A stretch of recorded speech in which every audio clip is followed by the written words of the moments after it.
Welcome to the next installment of my 101 informational video series. Today's topic is on pregnenolone. So what is pregnenolone? How does it affect you? Why should you care?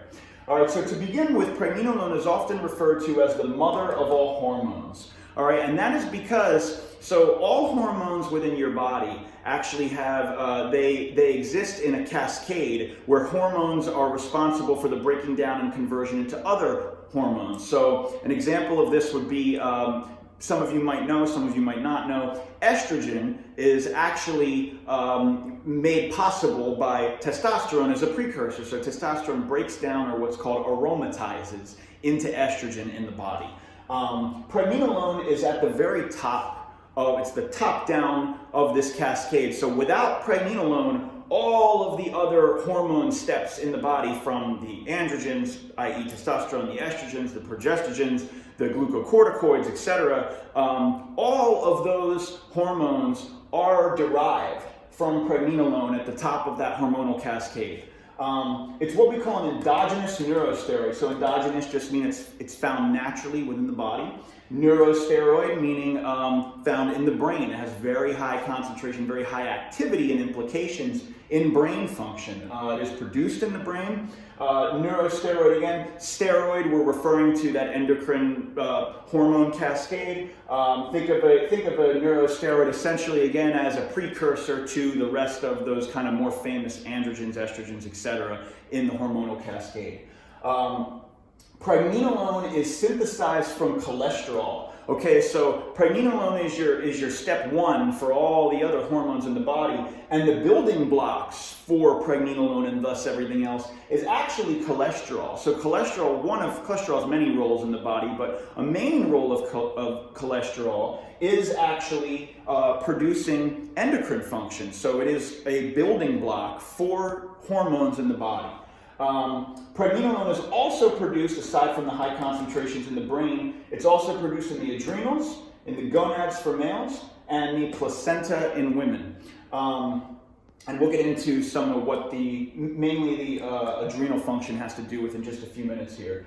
So it is what's called a negative allosteric modulator of the CB1 and GABA-A receptors, and a positive allosteric modulator of the NMDA receptor. Okay, so what does that mean? There's a lot of fancy jargon there. You don't have to dive deep into the difference between a negative and a positive allosteric modulator. All you really have to know is that I put some underlines here, because CB1, okay, so that's referring to the main endocannabinoid receptor. So your body, for those of you that might not know, does have an endogenous, remember endogenous meaning natural, within the body, an endogenous endocannabinoid system.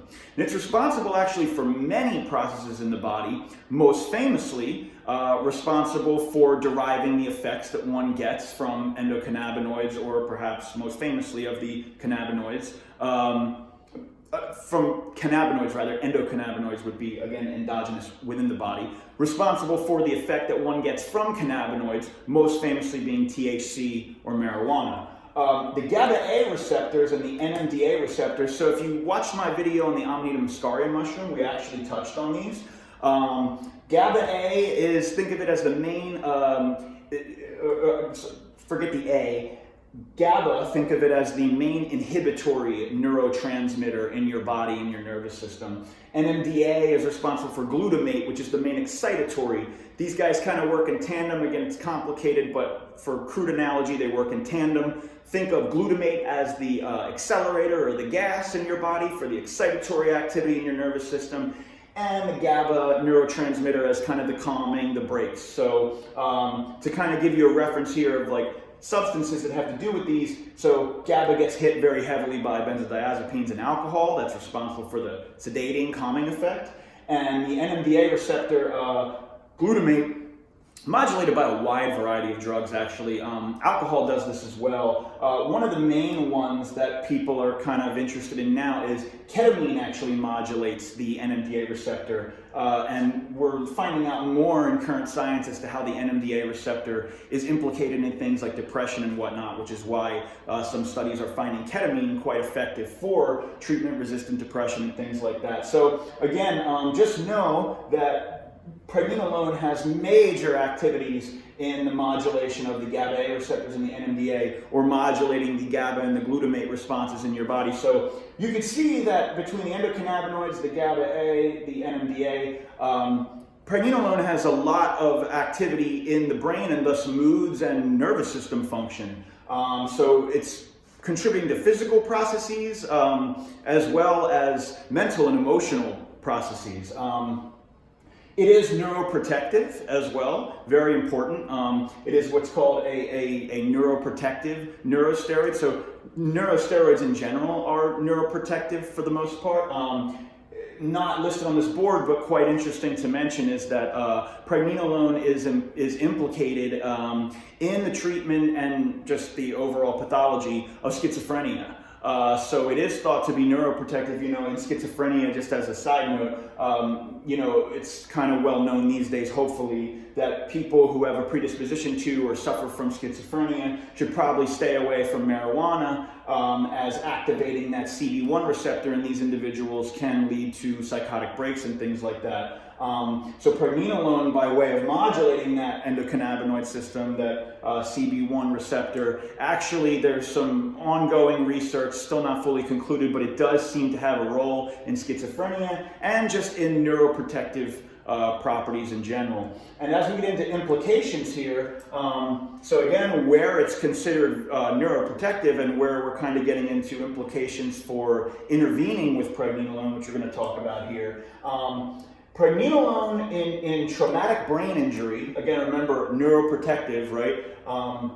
And traumatic brain injury and life stress and trauma, so just general life adversity, stress, if you've had PTSD, traumatic episodes, things like that, heavily implicated in these types of pathologies. So many people with TBI and just overall life adversity, stress, and trauma actually are going to be deficient in Pregnenolone. And, it becomes a chicken or the egg, like, was the person deficient in Pregnenolone so they're more susceptible to the long-term effects of the TBI or the stress and trauma? Was the Pregnenolone actually altered by I think in the case of TBI, it's safe to say it was altered. Stress and trauma is a little more interesting because some individuals have a predisposition to stress and trauma. And to my knowledge, it's not been very studied as to what was the endogenous concentrations of various neurosteroids before they acquired their stress and trauma. As we know, you can send two individuals to war, see the same exact thing. One comes back with PTSD, one comes back,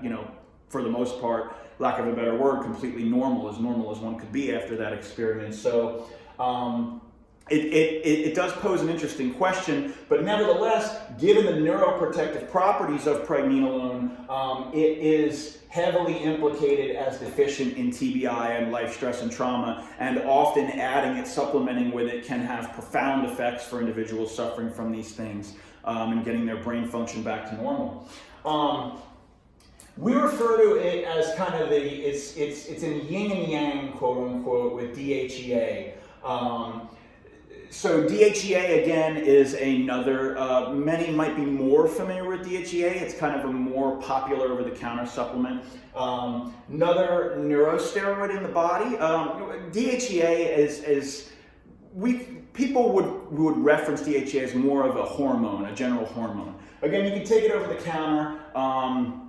It has a lot of benefits. Perhaps getting into that would be a whole other video, but crude analogy, and again, some of these things I'm about to go into from here on, I just got to give a shout out of credit. The great, powerful, just master of this stuff, Mr. Dave Lee. Dave Lee, for those of you that don't know, check him out. He's all over YouTube, social media and whatnot. He is one of the foremost experts in the world right now on just hormone replacement and endocrine function.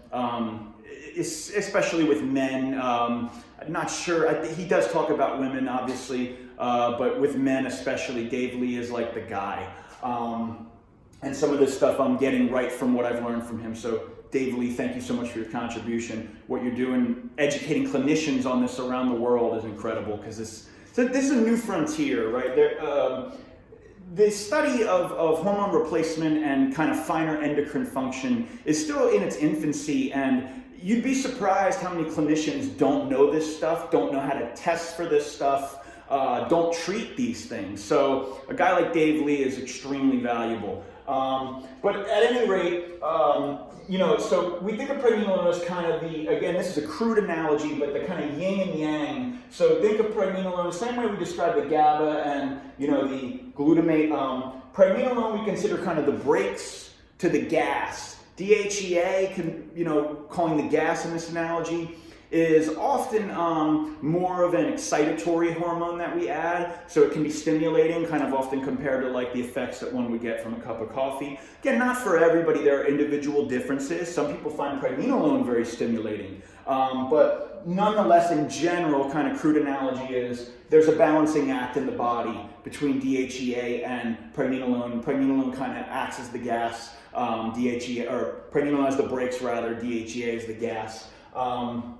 So again, when we look at blood work, when we look at a blood panel, we want to make sure that these hormones are in balance. Lots of doctors maybe are checking for testosterone, albeit not well in many cases. That's a whole other topic. But not so many doctors are regularly testing for definitely pregnenolone, and DHEA also. It's sometimes tested, but these are very important markers that we do have to look for.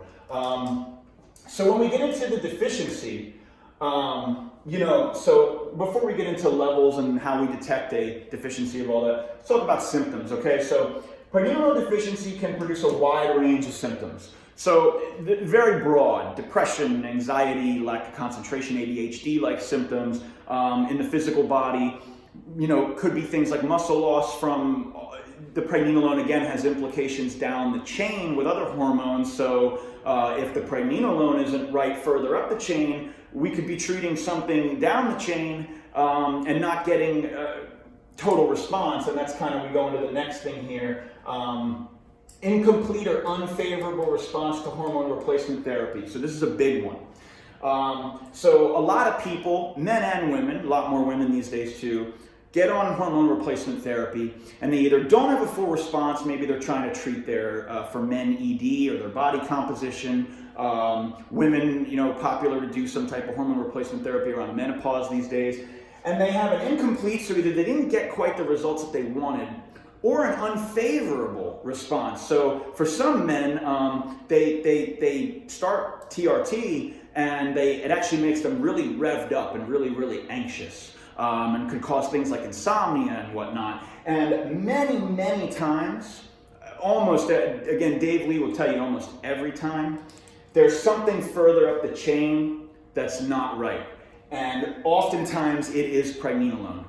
So this is where, for clinicians out there, like getting a background of the holistic health of your patient. Do you have TBI? Tell me about your life stress and trauma. This can lead to clues about how this person might respond to treatment or intervention. And it's just for some reason, I don't think clinicians have the time or know in many cases.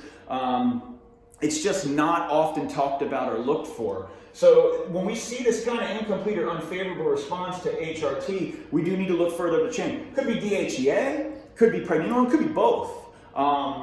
Could be a number of things up the chain. So again, we go back to that kind of wide range of symptoms. Like it's so broad that the range of symptoms of depression, anxiety, the ADHD-like symptoms, the body composition problems, maybe ED, all these types of things.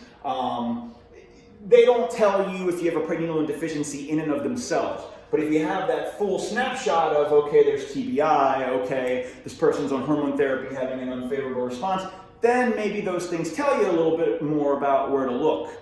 So just kind of education out there for clinicians and patients alike. Patients have to be their own advocate. I learned this stuff just becoming my own advocate because I didn't feel that I was getting complete treatment from many of the doctors that I've seen. So a big one here that I want to talk about because I've experienced personally in deficiency symptoms is intolerance to stimulants and or THC. And you'll see here I have stars around ADHD. Okay, so Dave Lee, again, credit Dave Lee for this. This was Finding this out from Dave Lee's work was pivotal for me personally, which is why I'm so excited to share it with all of you. So if you're the type of person who gets anxiety, or you feel just intolerant, like you can't tolerate even a cup of coffee, in my case, I have ADHD. I'm diagnosed formally with ADHD, so I do get prescribed stimulant medication that I take, for various things. And I started to have just a total intolerance to even being able to take my prescribed medication, just anxiety, side effects, jaw clenching, insomnia, loss of appetite. And I have a history of TBI. I have a history of life trauma. And I never knew why. I thought I just couldn't take, the stimulant medication, which anybody that has ADHD knows is enormously helpful. From personal experience, again, whole other topic, I'm not huge on a lot of medications out there for mental health, but if you have ADHD, a properly prescribed stimulant can really be a game changer. And then I also, I've always been a medicinal and recreational, used to be more frequent, but now sporadic user of marijuana. Does give me benefits. For some people out there it does, some don't, to each their own. But THC also, I began to have a lot of anxiety and an unfavorable response to THC, and that was never kind of the way that I was previously. Now again, the consistent chronic use of THC is going to modulate that CB1 receptor, so again, to my knowledge, I don't think so, I haven't dug into it, but there's not a lot of literature out there. What are the effects of using THC, kind of dysregulating that CB1 receptor? Is there an up the chain kind of then effect to Pregnenolone from chronic THC users? I only state this because I've heard of folks who use THC long term and kind of have this effect. They start to get anxiety from it where it once worked really well, maybe for them, or sleep, or their anxiety. So if you have this intolerance that I'm describing here to stimulants and THC, look at Pregnenolone, and I'm going to tell you how to do that in just a second. Because for me personally, finding out that I had a deficiency in Pregnenolone and supplementing was a game changer in being able to take my ADHD stimulant medication again and being able to recreationally and medicinally enjoy use of marijuana when needed. So these things, again, I credit Dave Lee with this. I did a ton of research to figure out, how to balance some things that I was dealing with. And this was an absolute game changer for me, and I know it can be for you all. This is kind of the main reason I wanted to make this video. This is an amazing and very powerful neurosteroid, and we're going to get into in just a second how powerful and why we want to establish some metrics here. So when you're checking for deficiency, okay, you're going to get routine lab work. Dave Lee will tell you, and I found this, again, for myself to be true. It's not a hard and fast rule, but if you see blood levels of less than around 50 nanograms per deciliter of Pregnenolone on a blood test, and you see it a couple times at least, chances are, if you're having some of these wide range of symptoms, brain fog, depression, anxiety, body comp, incomplete hormone response, intolerance to stimulants, THC, etc., chances are you could give Pregnenolone supplementation a try. Now, the half-life of Pregnenolone in the blood is very, very short. I believe it's less than an hour. So a lot of clinicians will tell you, well, it's not a viable marker of, like if I give you a blood test, it doesn't necessarily tell me. And that's true to an extent, but remember, ideal blood testing is done early in the morning. Pregnenolone in circadian rhythm is naturally highest in the morning when testosterone and other hormones are. So if I do 1, 2, 2 or even 3, I think I've had 2 or 3 blood tests where I've tested it. And I keep seeing less than 50 and it's done properly fasted first thing in the morning. Again, no, it's not perfect, but it's a good, it's a good signal that you could probably benefit from trialing supplementation, especially if you're having symptoms. If you're not having symptoms of anything, no reason to intervene anything. But if you are, and Dave Lee has found this, and it's been accurate for myself. Again, I'm a sample size of 1, but he has a sample size of many. It can be a game changer. So to supplement with Pregnenolone, okay, so Pregnenolone can be prescribed as a prescription, which is obviously always going to be best because you're getting very pure, concentrated, unadulterated form. But it can also be purchased over the counter. It is available as a supplement, at least here in the USA. I myself use over the counter. I've not seen any drawbacks with that. I've never been on RX, so I can't say what the difference would be. I do know, and again, Dave Lee recommends micronized version. Micronized is basically just going to metabolize a little better, a little more evenly throughout the day in conjunction with your circadian rhythm. And you want to use a reputable brand. So, you know, I actually, just for your reference, I don't use a micronized version right now. I actually use an over-the-counter. It's by Pure Encapsulations. They make a ton of vitamins. People probably heard of them. Very reputable, doctor formulated, approved supplement company. And I use them because I actually take such a low dose that's effective for me that I haven't found the dose that I need in a reputable micronized brand. You know, you just make sure your source is from a good source if you're going over the counter. Dave Lee actually does give recommendations on different brands. Those names escape me as of now, but refer to his work. He talks about them in several YouTube videos. If you're going to supplement, right, and again, all this ideally is done under the supervision of a doctor. Total disclosure, I am not so fortunate as to have the supervision of a doctor and all this. I found that most doctors unfortunately don't know these things, so I had to take matters into my own hands to fix some things that I've been dealing with, but that's just the kind of person that I am. I'll get the answer myself, and then I'll give it to people out there if it can benefit them. So ideally under the supervision of a doctor, of course, but for those of you that, you know, this resonates with, you can do this over the counter. Just start low. Start low. This is a very powerful neurosteroid. It's the most powerful supplement you'll ever try. You might see these benefits and say, like, well, why doesn't everyone just take it? Like anything, like testosterone, most people are familiar with testosterone, there's a range, and being too high is going to cause the same negative effects or other negative effects as being too low. So what's recommended, and Dave Lee says, Dave Lee actually I think recommends starting at around 25 milligrams. I started at 10 just because sometimes I can be sensitive to these things. And it turns out when I tried to increase to 20, I got some negative kind of like lethargy. Pregnenolone makes me tired on its own. I take it at night before bed. We'll go into that in just a second, but 10 milligrams I would recommend, because I'm not a clinician and I'm not recommending anybody actually take this disclaimer. I'm not recommending this, I'm just giving you the information. If someone was to try this on their own, 10 milligrams is a good place to start. Most people will need a range of somewhere between 25 to 50 milligrams once they kind of titrate up. Some will need up to 100 milligrams. Again, everybody's different. There are outliers. It's not common that someone would need 100, but there are people that need 100.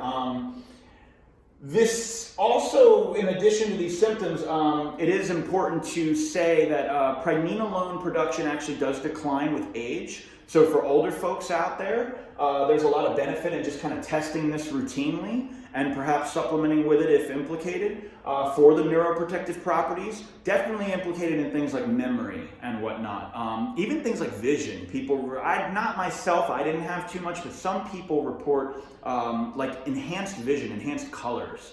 So it probably depends on how deficient you are and whatnot, but start low is the main goal. If you're gonna take the supplement, again, totally legal to do so, but go slow. Start with the lowest dose, between 10 and 25 milligrams.